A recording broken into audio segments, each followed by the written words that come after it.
स्वागत है आप सभी का हमारे YouTube चैनल AMM क्लासेज में। आज हम आपको बताने वाले हैं काइंड्स ऑफ सेंटेंस के बारे में विस्तार पूर्वक। तो आइए शुरू करते हैं kind of the sentence. Sentence के 5 शाखाएं हैं। नंबर 1 असर्टिव सेंटेंसेस, सूचना या फिर कथन सूचक वाक्य। ये भी 2 प्रकार के होते हैं। आगे क्लास में हम बताएंगे असर्टिव सेंटेंस के विस्तार पूर्वक तरीके से, तो उसमें हम आपको बताएंगे ये 2 प्रकार के कैसे होते हैं और इसकी पहचान कैसे आप करेंगे। इंट्रोगेटिव सेंटेंसेस यानी कि प्रश्न सूचक वाक्य, जिन वाक्यों में प्रश्न पूछे जाते हैं उन्हें इंट्रोगेटिव सेंटेंस कहते हैं। थर्ड आपका है इंपरेटिव सेंटेंस यानी कि आज्ञा सूचक वाक्य, जिन वाक्यों में आज्ञा दी जाती है, आदेश वगैरह दिया जाता है और एडवाइस दी जाती है, वो सब इंपरेटिव सेंटेंस होते हैं। इसके बाद आता है एक्सक्लेमेटरी सेंटेंस, विस्मयादि बोधक या आश्चर्य सूचक वाक्य, जिनमें अचानक आश्चर्य प्रकट होता है, जैसे दुख या सुख का बोध होता है। इसमें दिल की धड़कनें तीव्र हो जाती हैं अचानक। ऑब्जेक्टिव सेंटेंस है इच्छा सूचक वाक्य, इन वाक्यों से इच्छा सूचक वाक्य का प्रकट होता है। तो अभी विस्तार पूर्वक जानते हैं कि असर्टिव सेंटेंस किसे कहते हैं। इन 5 के बारे में विस्तार पूर्वक जानेंगे। तो आइए शुरू करते हैं असर्टिव सेंटेंस के बारे में। असर्टिव सेंटेंस किसे कहते हैं? दीज आर डेस्क्राइब फैक्ट और रिपोर्ट इवेंट्स। ये वाक्य तथ्य और घटनाओं का वर्णन करते हैं, या यूं कहिए जिन वाक्यों में सूचना मिलती है उन्हें असर्टिव सेंटेंसेस कहते हैं। असर्टिव सेंटेंसेस के 2 भाग हैं, यानी कि इसकी 2 शाखाएं हैं। नंबर 1 अफर्मेटिव सेंटेंसेस यानी कि सकारात्मक वाक्य या स्वीकारात्मक वाक्य। जिन वाक्यों को स्वीकार कर लिया जाता है या घटना को स्वीकार कर लिया जाता है उन्हें कहते हैं अफर्मेटिव सेंटेंसेस। नंबर 2 है निगेटिव सेंटेंसेस। निगेटिव सेंटेंसेस यानी कि नकारात्मक वाक्य, जिन वाक्यों में नकारात्मक बोध होता है यानी कि बात को नकार दिया जाता है उसे निगेटिव सेंटेंस कहते हैं। इसकी पहचान इंग्लिश में हमेशा नॉट या नेवर का प्रयोग होता है और हिंदी में नहीं या कभी नहीं का प्रयोग होता है। इसी प्रकार से एक वाक्य आप देखें, मेरे पिताजी इंजीनियर हैं। My father is an engineer. मेरे पिताजी एक इंजीनियर है, इसमें बात को स्वीकार कर लिया गया है। दूसरा वाक्य आप देखें निगेटिव का। निगेटिव में होगा आई नेवर टेल ए लाई। मैं कभी झूठ नहीं बोलता हूँ। आई नेवर टेल ए लाई, मैं कभी झूठ नहीं बोलता हूँ। इससे पता चला कि ये निगेटिव का वाक्य है, नहीं से। या I do not read my book, मैं अपनी किताब नहीं पढ़ता हूँ। तो ये अफर्मेटिव और निगेटिव का आपको पता लग गया होगा। अब बताते हैं आपको दूसरे सेंटेंस के बारे में, यानी कि इंट्रोगेटिव सेंटेंस के बारे में। नंबर 2 सेंटेंस है इंट्रोगेटिव सेंटेंसेस यानी कि प्रश्न सूचक वाक्य। प्रश्न सूचक वाक्य किसे कहते हैं? इंट्रोगेटिव सेंटेंसेस किसे कहते हैं? In this sentences question are asked. इन वाक्यों में प्रश्न पूछे जाते हैं। अब प्रश्न भी आपके 2 टाइप के होते हैं, 2 तरीके से आपसे प्रश्न पूछे जाते हैं। नंबर 1 होता है yes and no type question, और दूसरा WH यानी कि WH टाइप वाले question. Yes and no type में आपको क्या होता है, आपसे कोई प्रश्न यदि करता है तो आप यस और नो में आंसर दे सकते हैं। इसमें आप ध्यान रखें प्राइमरी या मॉडल एक्सिलरी वर्ब का प्रयोग होता है। जैसे मान लीजिए बी का प्रयोग होगा, डू का प्रयोग होगा, हैज, हैव, विल, शैल आदि का प्रयोग होता है। इन वाक्यों में हेल्पिंग वर्ब हमेशा पहले आती है। जैसे क्या आप दिल्ली जाते हैं?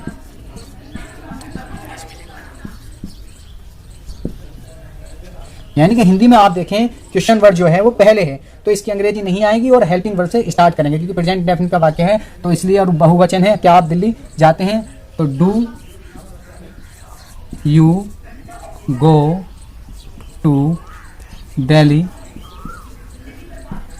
तो आप आंसर इसका देंगे यस, जाते हैं तो यस में देंगे और नहीं जाते हैं तो नो में देंगे। ये वाक्य होगा यस एंड नो टाइप का वाक्य।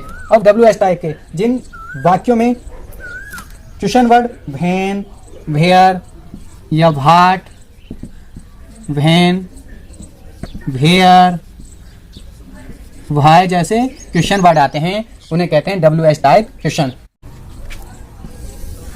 WH टाइप आपका एक सेंटेंस है, वेयर डू यू लिव, तुम कहाँ रहते हो।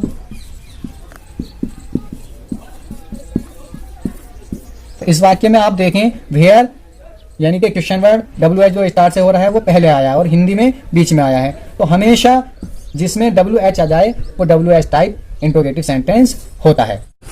काइंड ऑफ सेंटेंसेस, वाक्यों के भेद। वाक्यों के भेद में अब हम आपको बताने हैं पार्ट नंबर 3 यानी कि इंपरेटिव सेंटेंसेस। इंपरेटिव सेंटेंसेस कहते हैं आदेश या आज्ञा सूचक वाक्य, यानी these sentences express command, request, advice और suggestion etc.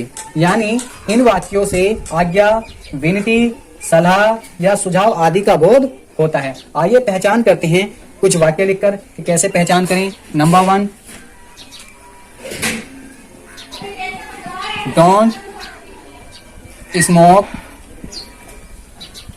इन पब्लिक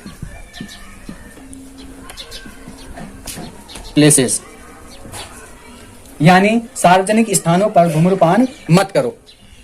तो आप देख रहे हैं इसमें don't smoke in public places यानी कि क्या कहा गया, सुझाव दिया गया कि सार्वजनिक स्थानों पर धूम्रपान मत करो। दूसरा वाक्य है प्लीज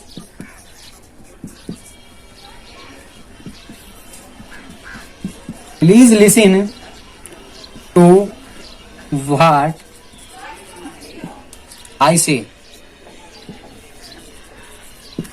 यानी कृपया जो मैं कहता हूं सुनिए। तो इसमें विनती की गई है यानी कि रिक्वेस्ट की गई है, और जब रिक्वेस्ट होती है जाहिर सी बात है इंपरेटिव सेंटेंस हो जाता है। अब थर्ड है ऑलवेज स्पीक द ट्रूथ,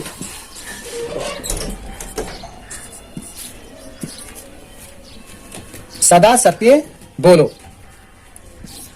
तो देखो यहाँ पे ऑलवेज स्पीक दी ट्रूथ, सदा सत्य बोलो, ये सलाह दी गई है, सुझाव दिया गया है। तो इसमें भी आपका होगा इंपरेटिव सेंटेंसेस, यानी कि जहां पर विनती, सलाह दी जाती है या सुझाव दिया जाता है उन्हें कहते हैं imperative sentences. Kind of the sentences, वाक्यों के भेद में अब हम आपको बताने वाले हैं पार्ट नंबर 4 यानी कि चौथी जो शाखा हमने आपको बताई थी एक्सक्लेमेटरी सेंटेंसेस, यानी कि आश्चर्य सूचक या विस्मय बोधी वाक्य। इसकी पहचान मैं आपको बता दूं कि ये मार्क इसका होता है, हमेशा वाक्य में ये मार्क जरूर आएगा। Feeling, these sentences express some sudden feeling, ये वाक्य आकस्मिक भावों को प्रकट कर देते हैं, दिल की तीव्रता बढ़ जाती है, अचानक से उत्साह या दुख का मिलना इस वाक्य का प्रतीक कराता है। जैसे What a beautiful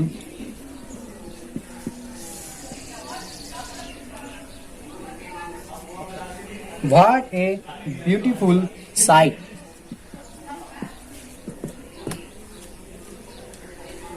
कैसा सुंदर दृश्य है। What a beautiful sight, कैसा सुंदर दृश्य है। तो इसमें आपने देखा कि अंत में एक्सक्लेमेटरी मार्क आ गया, यानी कि ये सेंटेंस आपका होगा exclamatory sentence.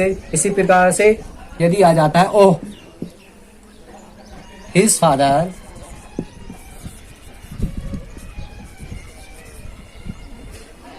Is dead, oh his father is dead, हाय उसके पिताजी की मृत्यु हो गई है। तो यहाँ पर देखा उसके पिताजी की मृत्यु होने के बाद उसे एक दुख मिला जिससे वो चौंक उठा और एक्सक्लेमेटरी मार्क यहाँ पर लग गया। तो इस सेंटेंस को भी क्या कहेंगे, ये भी एक्सक्लेमेटरी सेंटेंस है। हुर्रे है exclamatory mark, we have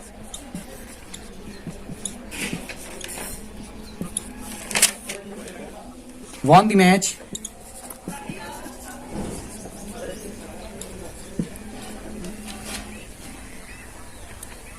hurrah we have won the match, hurrah we have won the match, sorry hurrah we have won the match, hurray हम मैच जीत चुके हैं। तो यहाँ पे मैच जीतने के बाद उसे खुशी मिली, तो यहाँ पे भी पता चलता है एक्सक्लेमेटरी सेंटेंस होगा, और एक्सक्लेमेटरी सेंटेंस का ये मार्क भी आता है जिसे कहते हैं एक्सक्लेमेटरी मार्क।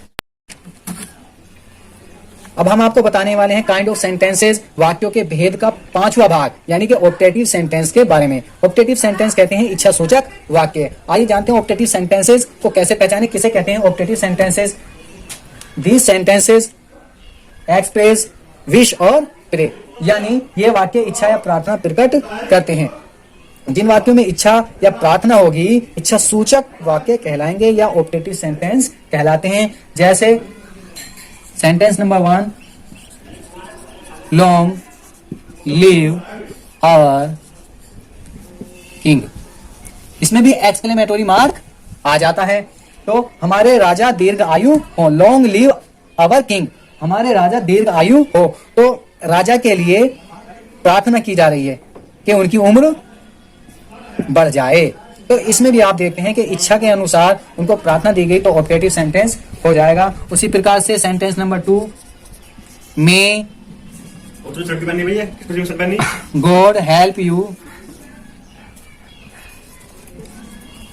यानी मे गॉड हेल्प यू, इसमें भी एक्सक्लेमेटरी मार्क आ जाएगा, ईश्वर आपकी सहायता करे। मे गॉड हेल्प यू, ईश्वर आपकी सहायता करे। तो इसमें भी आप देखते हैं कि किसी व्यक्ति के लिए इच्छा की जा रही है, यहाँ पे भी आपका ऑप्टेटिव सेंटेंसेस कहलाता है, यानी कि जब अपनी इच्छा से किसी को प्रार्थना दी जाती है, इच्छा जाहिर की जाती है या दुआ की जाती है, प्रेयर प्रार्थना की जाती है, ये कहलाते हैं ऑप्टेटिव सेंटेंसेस। और इन वाक्यों के अंत में भी एक्सक्लेमेटरी मार्क का प्रयोग होता है।